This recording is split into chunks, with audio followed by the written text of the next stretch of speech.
Alright guys, so this is going to be a assessment of my Charmers deck so far. Now what makes it a Charmers deck is that you have to run Charmers. So this is more like a familiar possessed Charmers spellcaster deck. Charmers are very important to this deck, and I've seen people play this deck without the Charmers. Alright, so first I'm running 3 Alsa Familiar. Now this card necessarily is not the greatest, but it does come in handy sometimes. What's most important about this is that it's an earth attribute and it's a spellcaster. Then I run 3 Alsa Charmer. No, 2 Alsa Earth Charmer. Now this is the Charmer the Charmer part about the deck. Now Charmer is very important when it comes to certain spell cards that we're going to play in this deck. Now they're not the strongest, but paired with traps and certain traps and spell cards, they become very powerful. But as far as attack, they're one of the weakest.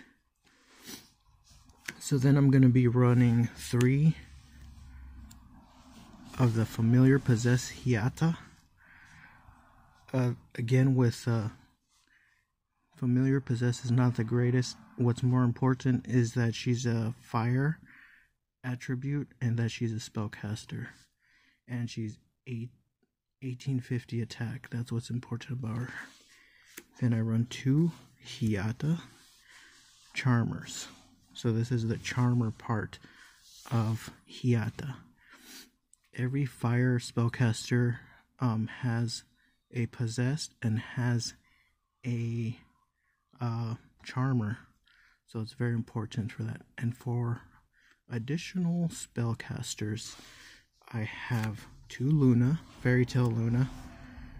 She's important because she helps me draw from the deck as soon as she is normal summoned. And then I run 2 of Fairy Tale Snow. Now I hardly see anybody play Fairy Tale Snow because it does not come in the structure deck. You actually have to order it, or you had to have it.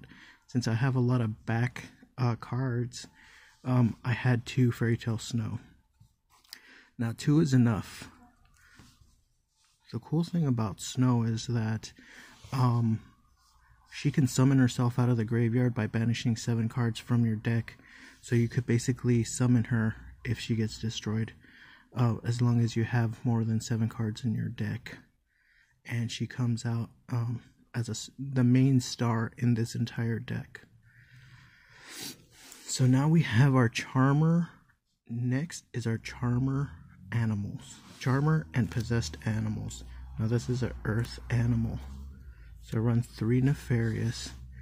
The cool thing about these animals that you're going to see is, yes, they have different attributes, but what's insane about them is that if you have a spellcaster, if you summon a spellcaster, you can special summon these animals for free. So that's an earth. And here I run 3 Inari Fire. And you can also special summon this if you have a spellcaster. And then, even though I do not have water Charmers, I still run 3 Gigabyte, because the same thing, if you have a spellcaster, you can special summon that. And I run 2 Ranryu. The only reason why I run 2 is because I only have 2. If I had a third one, I would run a third one. Next, you have your Awakening monsters. Now, every one of these beasts has an awakening.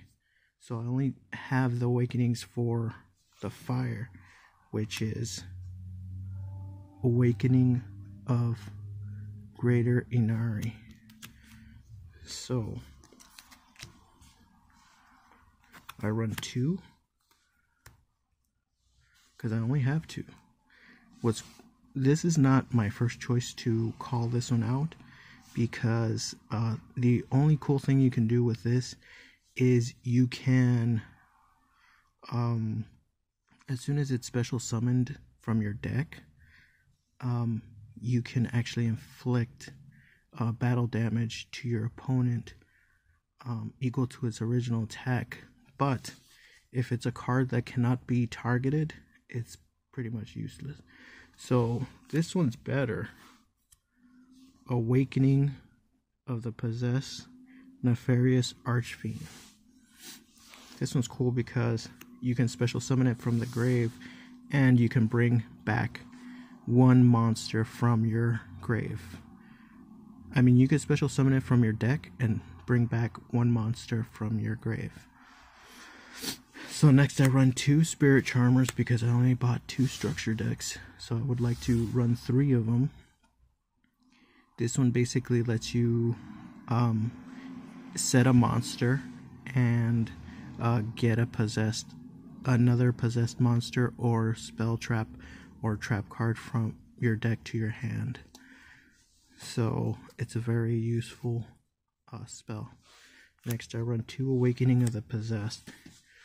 Now at the end of the video I'm going to show you the combos so that you can do with these cards right here.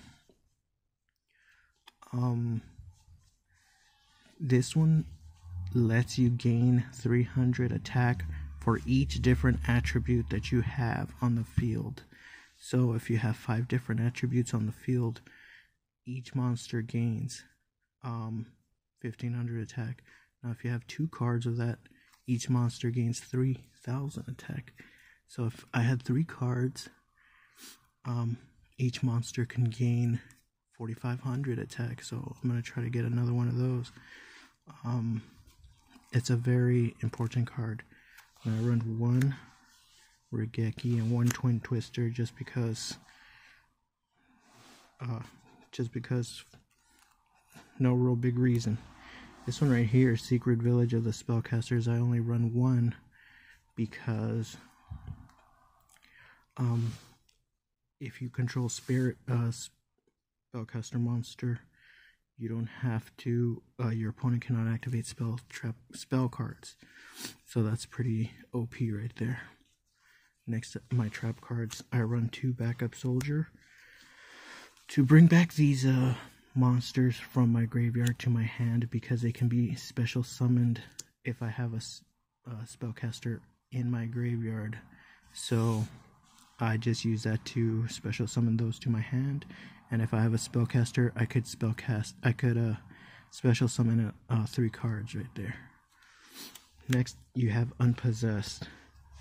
It works with Awakening of the Possessed. This card right here does not let your monsters, your familiar or charmer monsters, be destroyed by card effects, and this one does not let your charmer monsters be destroyed by battle. So if you have those 2, it's very, very hard to destroy. Very hard to destroy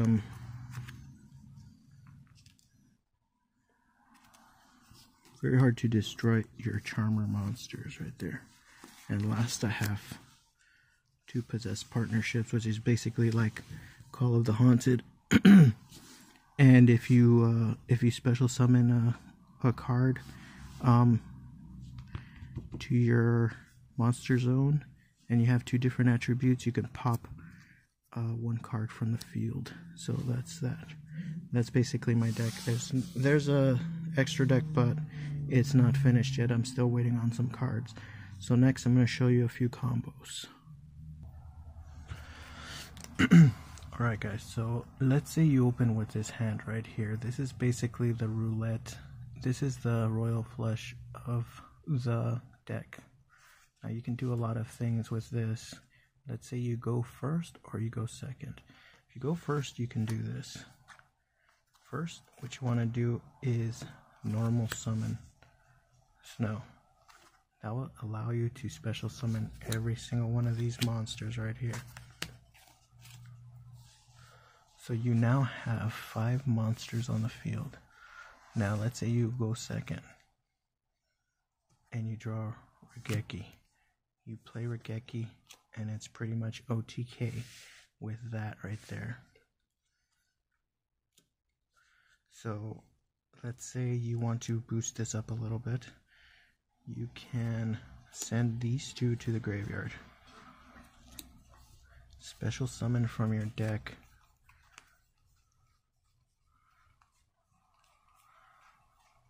Awakening, and you can bring back Snow.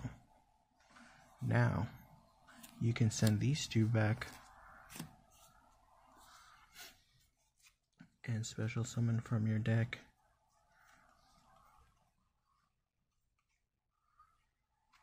Awakening of the Possessed Greater Inari Fire. Now that one does not summon Snow, right?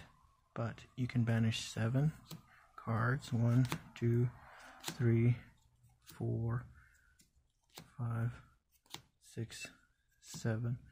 Bring back Snow.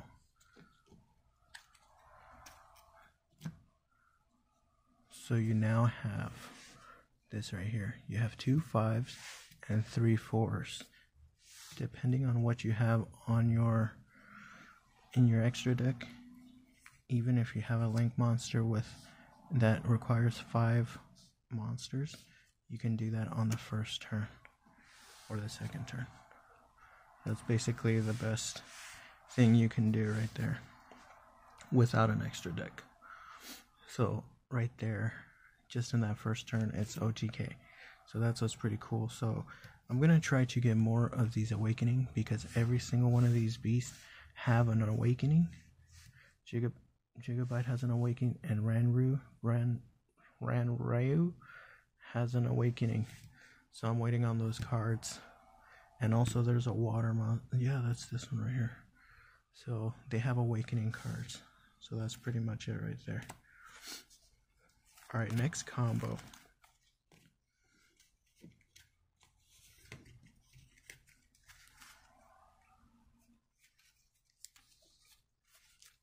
Alright, if you have this one and Unpossessed and 1 Charmer, if you have a Charmer, let's say you only have three cards, right? You have 3 cards in your hand and your board got wiped out. You have these 3 cards right here. You can play this one right here. Normal summon this one like this, and then set this one. And in your opponent's draw phase, you activate this. Now this card right here cannot be destroyed by card effects, and it cannot be destroyed by battle.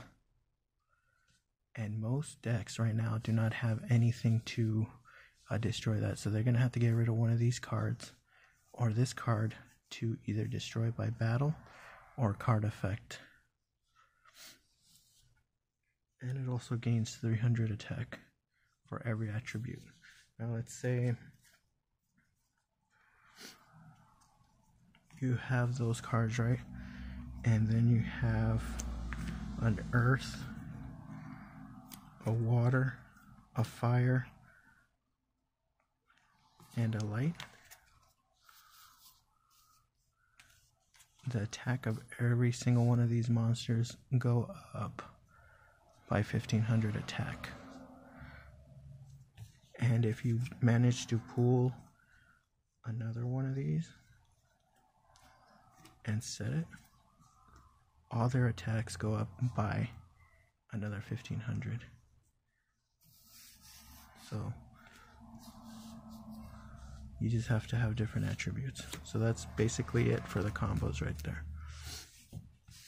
So those are the only combos that I'm going to do for right now. I'm still waiting on some cards, so I'm going to update this deck. But for right now, this is my deck for 20 the year 2022.